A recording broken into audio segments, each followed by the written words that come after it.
We'll start getting the ball rolling. Hello, everyone. My name is Chris Garofalo, and I am the admissions advisor for the Spiritual Direction Certificate Program. And I am with Maria Brackett. She's the SDC Executive Director, and she's been the Executive Director of the program since 2020. And Maria will be going through boundaries and identity today. And it's essentially a presentation on reflections for spiritual direction relationships. Thank you so much, Chris. It's a joy to be able to be here with you this morning and to do this webinar together, and also just to have this opportunity to talk about this theme, something that I think is very interesting. And here in the Spiritual Direction Certificate that we give here at Divine Mercy University, it's one of the aspects that we speak about with our students, how to develop their identity as a spiritual director and the relationship that that has to boundaries. So I'm hoping that everyone that's able to join us today, either in real time or through the recording, really take something away from this time that we have together this morning. These are just reflections. I am not a therapist or a counselor or psychologist. I'm a spiritual director and a retreat director. And so these are just reflections about this theme that we wanted to share with you this morning. So let's just take a first look at boundaries as we've come to know them.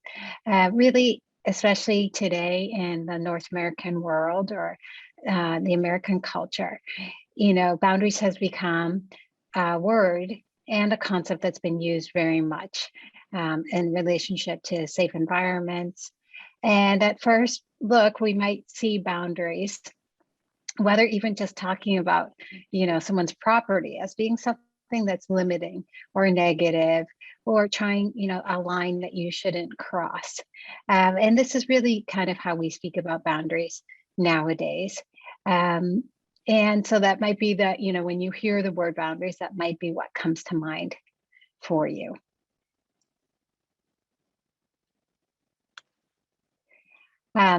So let's see some different definitions that there are about boundaries.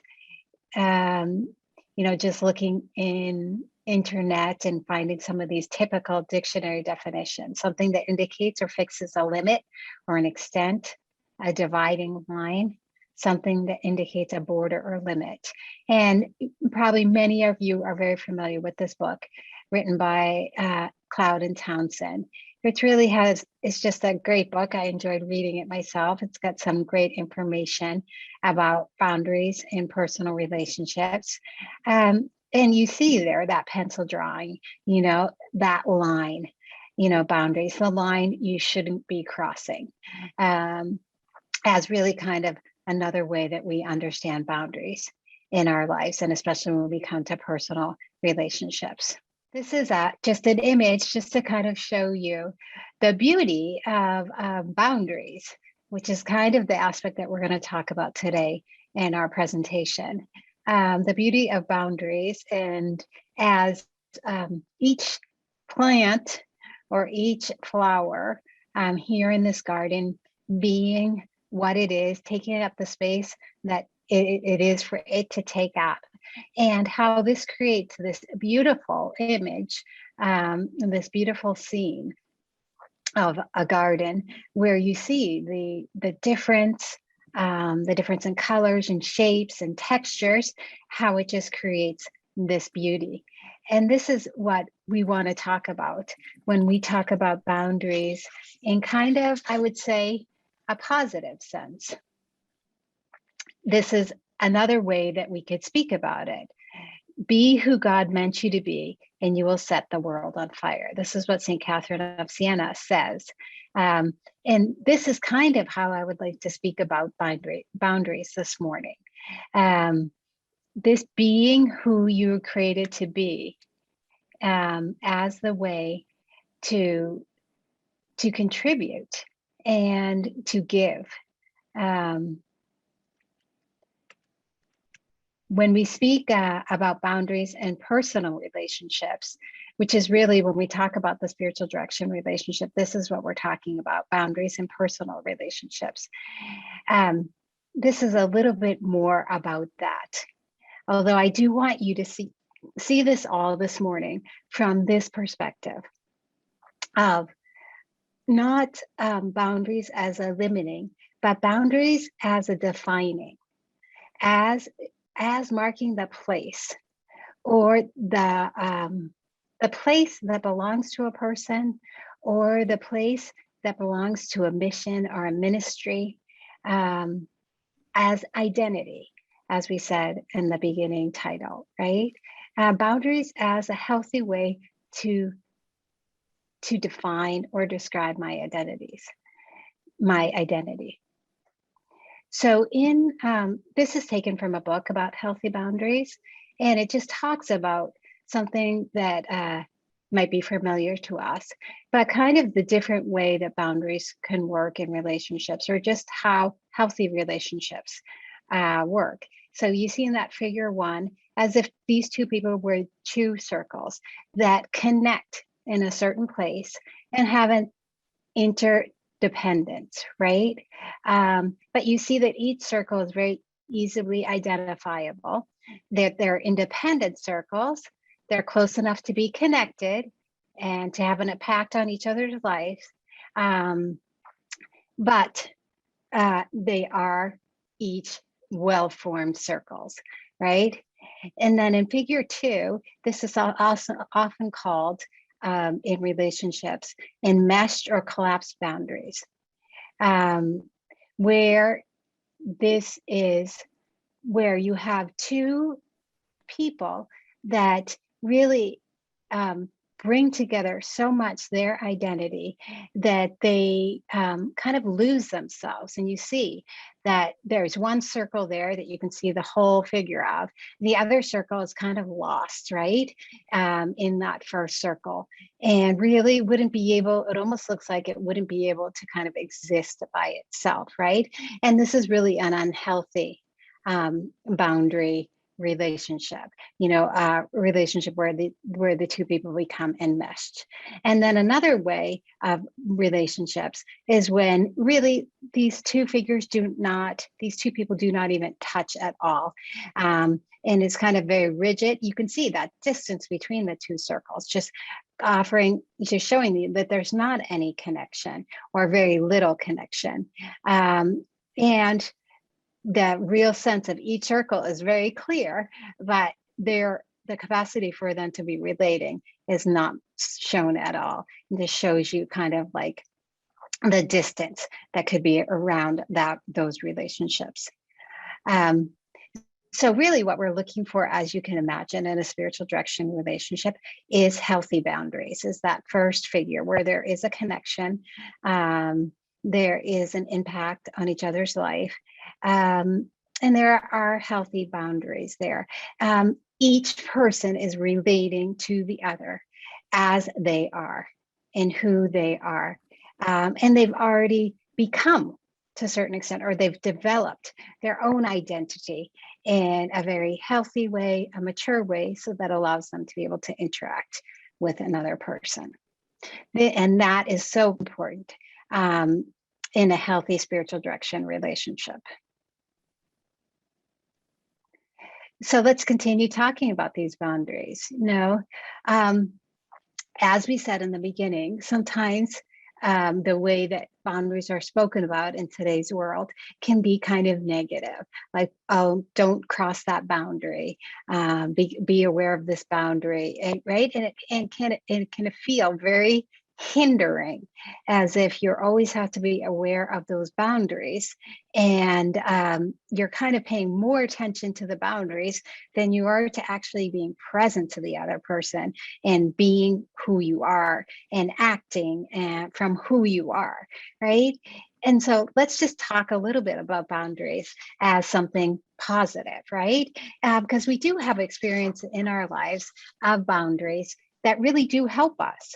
Like here are these different pictures of roads. If we didn't have these well-marked boundaries and even kind of fenced, with that railing, there could be more danger as we traveled from one place to another, to be able to, really get there safely. So we really do appreciate these rails, or, when it's dark at night, these type of fluorescent, um, you know, signs that help us to know where the road is so that we can stay on that road. Then these are some other times where we also have boundaries in our life, and they help us in these experiences to enjoy something that maybe we wouldn't be able to enjoy without these boundaries. Like you can imagine in this first picture, a child, because his parents have created, or her parents have created, an environment that's boundaried, she can walk around in that space and enjoy it and explore. Or, this is the tower in Chicago, where because of these walls of glass that are very safe, these children can just get an incredible view of the city that they would not be able to get, and have this experience that would not be able to have if there wasn't these sure, clear, safe boundaries in place. And, bungee jumping, of course, that experience, just to kind of free fall, it's only possible because of the harness and all the safety means that are put in place there to allow that to happen. So this is another way that we can think about boundaries as something that's needed to be in place so that we can experience, explore, maybe go to places that we wouldn't be able to go if these were not in place. Boundaries also can create harmony, as we see here. When you think about an orchestra, the fact that a violin is a violin and it's not a trumpet, that the string instruments are strings, and that the brass are brass, and the percussions are percussions, and they're not another thing, and that each one is offering to that symphony or to that piece of music its little part, in playing those notes or that line of harmony, or that those tones, or that beat, is really what creates a beautiful harmony. And it's because each of those instruments and each of those artists playing those instruments are trying to play the part that has been entrusted to them to create this beautiful harmony. And you can also see this in gymnastics. Now, the way that the gymnast keeps his body, the place that he holds himself, the place that the bars and the rings in this situation, the place that they have, his muscles, the kind of balancing. This is all about being where you need to be in the place that is yours to be in, and using those, in this situation, those instruments that help you to stay in that space. But that's the beauty that we see here. And then again, other things, boundaries can give space for one's true identity to develop and emerge. And that's what you see, similar to that first picture that we saw in the garden. This is another garden where you just see each of the plants planted in a certain space and done in a certain pattern. And because the foliage and everything here is the water, everything completes this beautiful picture. But it's really because each plant is given the space to become what it needs, and the water has been placed in that place, and the trees. And so it just creates a beautiful scene that we wouldn't be able to have if everything was just all the same color, or we didn't have the variety of textures. And almost as if we could say, if we didn't allow each of these aspects of the scene, of the landscape, to kind of just shine in who it is. And it also, boundaries can outline the contours of God-given beauty. And this, you can see here with Michelangelo's statue. But, when we're talking about sculpture, the incredible thing about sculpture is, with painting, the artist adds in and continually adds in and kind of creates that image. With sculpture, he or she is etching out that image, and we have that example, I think from the life of Saint Michelangelo, that the emerging of the image from the stone, right? And so the contours of God's given beauty there, just emerging from that stone, as if that identity of the statue is emerging from that stone. Again, this whole sense of identity. And boundaries being a way that kind of are just created naturally by giving a space, allowing the person, when we're talking about relations, but when we're talking about art or nature, giving that space for that thing or that artistic creation to come about, or in an orchestra, giving a space for all those different notes to come in different moments. And, in an orchestra, each instrument respecting the rhythms and the space of the other, so as to create that beautiful music. So in boundaries, as we said with St. Catherine of Siena's quote, no, boundaries can allow us to become what God has called us to be. This picture of all these different people is actually taken from the cathedral in Los Angeles, which really has mosaics dedicated to all the saints. And here we see, some of the different types of saints that the Catholic Church has. Mother Cabrini is very well identified there, and I think it's Padre Pio also. But we also see these other saints that maybe at this point in time, I don't know all of them that are there to be able to name them for you. But you just see that each one is so different.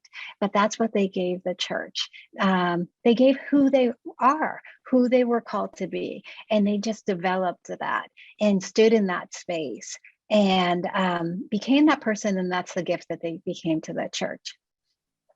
And finally, we can see in the life of the Trinity, the same type of thing, kind of like boundaries have something to do with identity. The great richness of the Trinity is, three in one, right? But each person of the Trinity is each person of the Trinity and has characteristics and gifts and places and a mission that belongs specifically to him, whether the Holy Spirit, God the Father, Jesus, right? So the great beauty that we have of having this triune God, and the great gift of each of these persons, and what they give to us as being part of our the salvific mission, and then and how they relate to us from this personhood. So when we talk about boundaries as identity, you're just seeing this great richness and beauty of the human person, or of identity coming forward. And this is what becomes so important for us when we're talking about spiritual direction.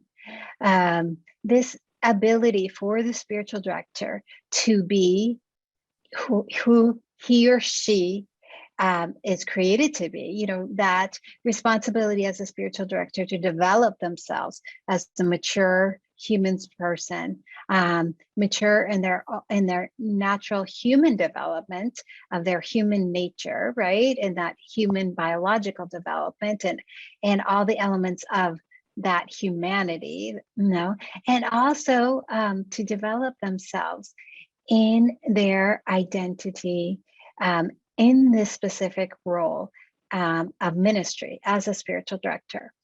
And so here are some different times in Scripture where we see, whether the Lord talking about, or situations where we start to see that even Jesus was able to kind of define what he came to do and who he could be and who he couldn't be. And this is Jesus, who could have been everything for everyone, right? But he himself allowed himself to move in and develop an identity and to be who he was, right? And that being the gift. He limited himself to Jerusalem, to the Holy Land as kind of his place instead of being like all over the world. So this gift of being who you are, developing that, maturing. It says in scripture that Jesus grew in grace and wisdom throughout his life, right? And being willing to know that this is what you can give. And as a spiritual director, to be willing to know that this is what I can give to my directees, being who I am, and not trying to be them, not trying to take on their responsibilities, not trying to, remember those circles, not merging with them and meshing with them so that it's really just, my identity that is just present in those spiritual direction sessions and not really the other one, or even creating, that enmeshment where the directee really can't act and be themselves without a strong dependence on the spiritual director. Right. So let's go to these different situations in the life of Jesus, or taken from scripture, that can just show us a little bit of Jesus's awareness of his own role and who he was. So, teacher, tell my brother to share the inheritance with me. He replied to a friend, who appointed me as your judge and arbiter, right? Awareness of my mission. Jesus saying, I was only sent to the lost sheep of the house of Israel, right? And then this time when he's with Peter, and Peter asks him, well, what about him? What about John? And Jesus said to him, what happens if I'm asking him to do something different? What concern is that to you? You follow me. Peter, you be you. You do what I'm calling you to be. And don't worry about John. He has a path. I'm calling him to something now, which you may be able to understand, you may be able to know, you may not be able to know, right? And this, I think, speaks a lot about sometimes as a spiritual director, we don't know what our directees are being called to. We are, just because we are their spiritual directors, we can't assume that we know. It's really God's mysterious plan that's being worked out in their lives. And we come along to accompany them in that, to help them to connect with the Lord, to get into that space where they can talk about where they feel the Lord is making himself present, what he might be calling them to, and allowing them to speak about that, to deepen in that and really get in touch with the Lord so as to be able to follow him more closely. But as a director, it's not like we're going to know what that really looks like, or what that actually means. We don't have any looking glass into the futures of our directees. No, and nor are we illuminated in a way about what our directees should be doing. And then we see in our own prayer what they should be doing, and then we tell them. No, not at all. That wouldn't be a healthy growth of each one's identity. And that wouldn't be the boundaries. That wouldn't be allowing each person to kind of develop as they are called to develop in their own autonomy.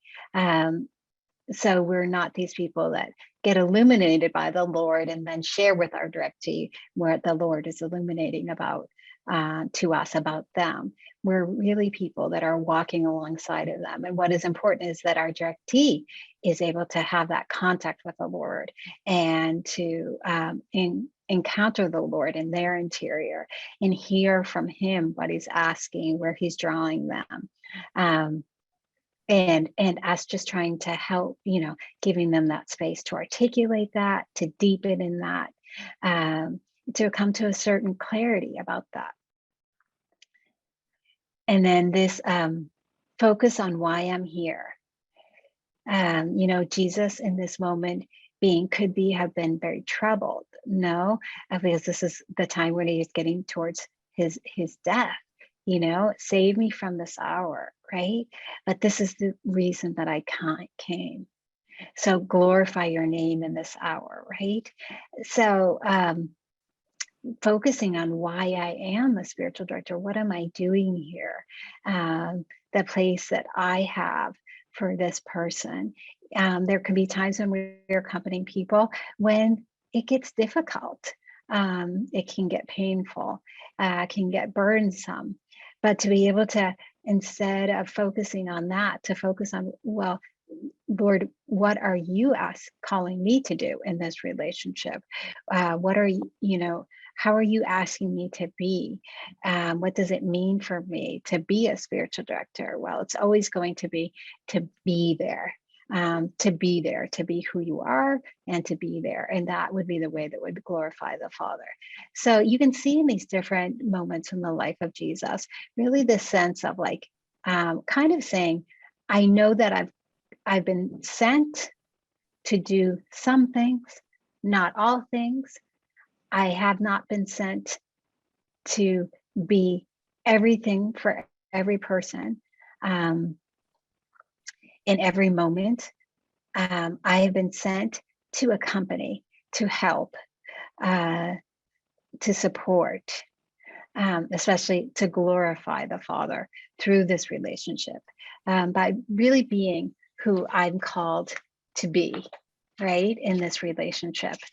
And so I don't know if you've been able to connect the dots as we've gone through this presentation about these themes, just kind of what, this kind of positive way to understand boundaries as saying the way to define the actual person, your identity as a person and as a spiritual director. And this, in the spiritual direction certificate program that we have here at Divine Mercy University, we use this to encourage our students to really develop that and to understand what is their space in their place as a spiritual director. What would that look like?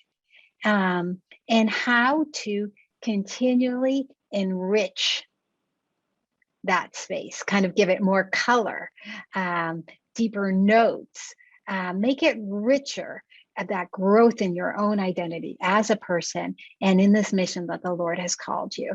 And then just being present to the directee from that place and allowing the directee to develop his or her own relationship with the Lord, their own way of being, in that relationship with the Lord, where the Lord calls them to follow him in a certain way. And so that, really we see that you'd almost be able to see like this picture that has all these different types of flowers or foliage or textures or colors or notes or different, almost we could say boundaries, but identities, characteristics that help to enrich, and then each person being who they're called to be, like St. Catherine of Siena says, we really can set the world on fire.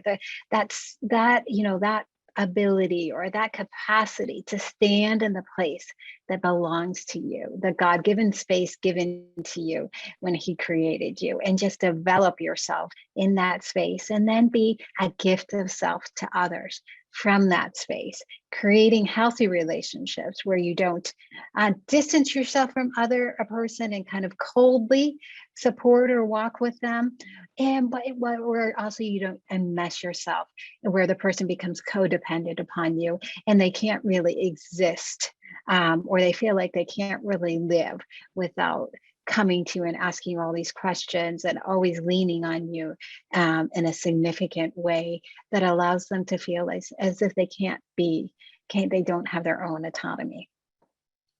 I hope that this, as I said at the beginning, these are just some reflections about this. It's a vision of boundaries that I think is also mentioned in much of the literature today. But, I just wanted to stop in this presentation today, in this webinar, to talk about that relationship with boundaries being a way to kind of develop an identity, or the boundaries being that which kind of delineates that personal identity, and how it each person being who they are or serving from that mission that has been given to them by the Lord, they can really set the world on fire, really be a richness, really be a gift of self to another person. And this can be what really enriches and through all of our different relationships, but especially today, kind of spending a little bit more time talking about that spiritual direction relationship. So as we're coming to a close, Chris and I did want to leave some time for questions. But just before that, I just wanted to give Chris the mic again and give him an opportunity just to talk a little bit about the Spiritual Direction Certificate Program here at Divine Mercy University. Thanks, Maria. And thank you for the presentation. So here is some useful information, everyone. And also, Maria mentioned Q&As. There is a little Q&A chat bar at the bottom, so you could ask a question to me or Maria, and we could answer those. We'll stay on a little bit and answer those. But the upcoming semester for the Spiritual Direction Program is spring 2022.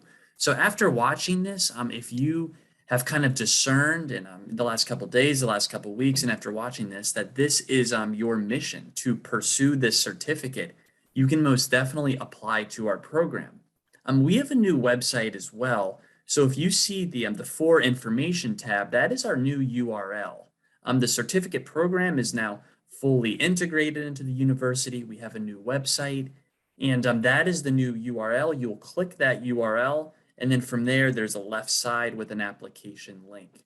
But classes always start on a Wednesday for the SDC program. So for spring 2022, classes start January 5th. That is a Wednesday. The application deadline is December 15th. That being said, if you're very into the program now and you want to be proactive, applying the sooner the better. That's more beneficial. It gets you in front of the administrative line, and there's some paperwork on my end. So just applying and being proactive, that gets the ball rolling. And that is the 703 number at the bottom. That is the university number. I am extension 443, and that is my direct email address as well. So if this is something, going back to the Gospel of Luke, that if you're aware of your mission now and you want to pursue this, then by all means, contact me. Go to that link, apply, shoot me an email. But I am available. So I am the admissions advisor, and that is my role here. And I'm also, so Pauline, so I see your question. International students, you can apply. It's worth noting that the program is almost entirely online. There are two residencies, two instances where you have to come to campus in Sterling, Virginia. The residencies are 4 days each, and there are 2 residencies in the entire program. So the international travel, it can be tricky, but it's also possible. We have a student from Singapore who just came to our SDC 300 residency. So it's definitely possible. Students in the United States and Canada, that's the most popular student body-wise, Canadian and American students. That's the most popular route, but if you are in the Philippines, it's doable. But just worth noting, there are 2 residencies where you have to be on campus.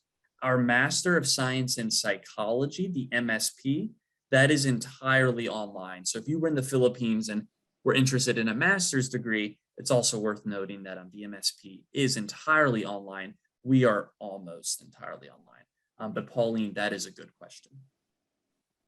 And I believe, you can continue asking questions and staying on. I'm looking at the chat bar here, and there is the URL as well. And oh, Pauline, you are welcome. You are welcome, absolutely. So that's worth noting. But shoot me an email or call me. That's my extension. And Godfrey, I see another question here from Godfrey. I believe you're in Uganda, Godfrey. So yes, if I understand your question, so the program it's entirely online minus 2 residencies. So that's why I just say almost entirely online. But yes, the coursework, we use Canvas. That is our online learning management system. So we use Canvas. It's very user-friendly. I am not a tech wizard, and all the students that I speak with, they love Canvas. It's very user-friendly, very intuitive. But the 2 residencies, we are in Sterling, Virginia. So we're outside Washington, D.C., for those who are unfamiliar with Sterling. So. And I believe that's it. Any other questions, you can email me right there or give me a call, like I said. And this recording will be emailed out. We are recording this and it will be emailed to all of you and to everyone. We're going to send this out to all of our SDC contacts. And thank you very much. And thank you, Maria, as well, for the presentation on boundaries and SD, spiritual direction relationships. Thank you so much, Chris. I hope this has been a help to everyone. Also, if there's any type of questions that you might have about the content itself, you also could email that to Chris and he could get it to me if there's anything.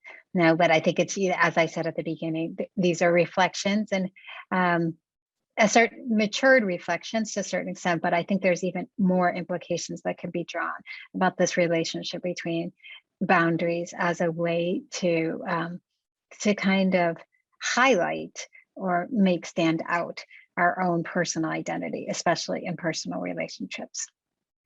So thank you so much to all of you. I hope you have a great day. Thanks, Chris, for being here. Thank you, everyone. God bless you. God bless.